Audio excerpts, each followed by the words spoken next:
So we were getting ready to cut the foam out. We had some extra foam downstairs. The cat's very interested in it.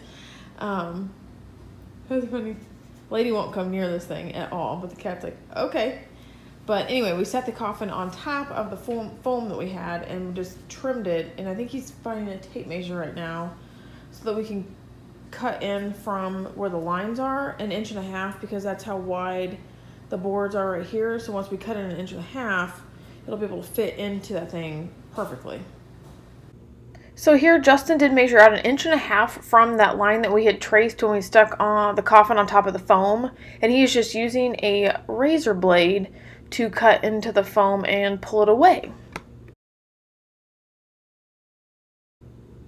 So this next part, and I apologize guys, I thought I had taped him actually building this, but like I said, I will put it down in the description box below the dimensions that ours is. So here I did get some fabric at Joann Fabrics, and I am just going to start wrapping it. It was kind of hard, but if you just start in one spot and pull it taut, and then just try to pull the wrinkles out as you go down. I would start like I did on that side and pull it down.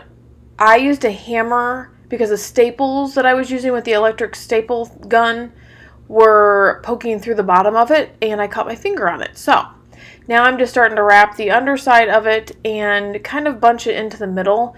I wasn't as concerned with what the inside part on the bottom there was going to look like, because that foam is going to sit on top of that. I was more concerned about the sides and the top of it not having wrinkles in it.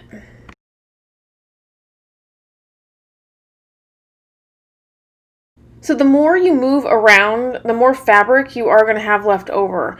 I do go ahead and decide to cut off a bunch of the fabric because I can at this point manipulate how much fabric I have, and I know that I'm not going to cut off too much, but just be aware when cutting, just to make sure you don't cut it off in the wrong spot or if you cut off too much.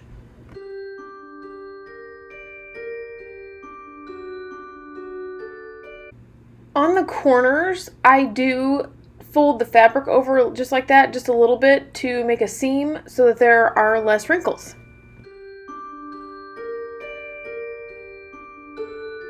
I am making sure that I do staple on the underside, on the outside of the coffin, and down on the inside of the coffin as well to keep that fabric taut. Again, the closer you get to the end and you have your sides stapled comfortably, you can start to trim off more of that excess fabric.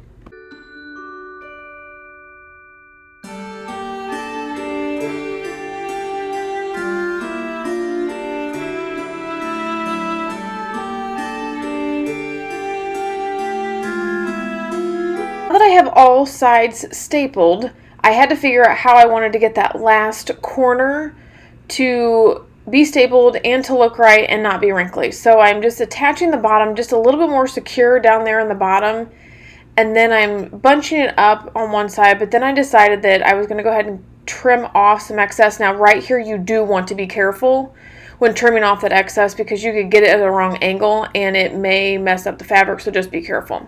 So once I have the ends trimmed off there, I am going to trim off a little bit more, and then I am going to fold that seam over just like that, and then I am going to staple on the bottom and the sides, and then again on the inside of the coffin to get that seam to stay put.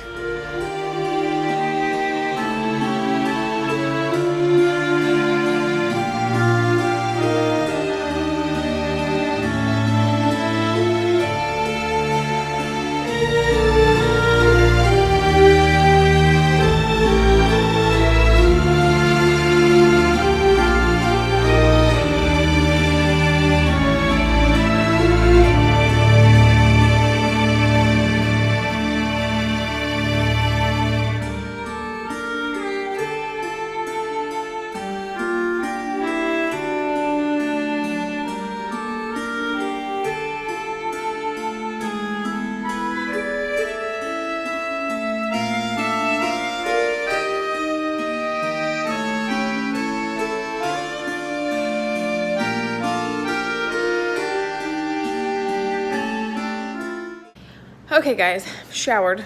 I'm not doing makeup today because I got too much stuff to do. So Coffin is done. I absolutely love this thing. Like I said, I will have everything linked down in the description below, how we built ours and what our size is, but you can customize it. I'm not good at angles, and Justin's good at that kind of stuff, so he did the angles. I don't know what the dimensions are going to be in the bottom, so just stay tuned because I did not have anything to do with that.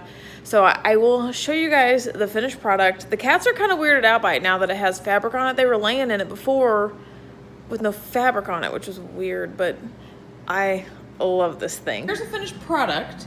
I am absolutely in love with this thing. So we just used some extra foam that we had downstairs. I have no idea where we got this foam at. None. So I love the purple and the black. I feel like the reason why I did not attach the purple at all anywhere in there is because if one of them throws up on something, which will happen, I know, I can at least take it off and clean everything easily, rather than having it wrapped around in there and on that foam. I'd rather be able to get everything clean in there, but I absolutely love this. I love how the black and the purple look. So if you guys like this video, please give it a big thumbs up. Remember to like, subscribe, do all those fun things. Stay safe this week. I will see you guys later. Bye.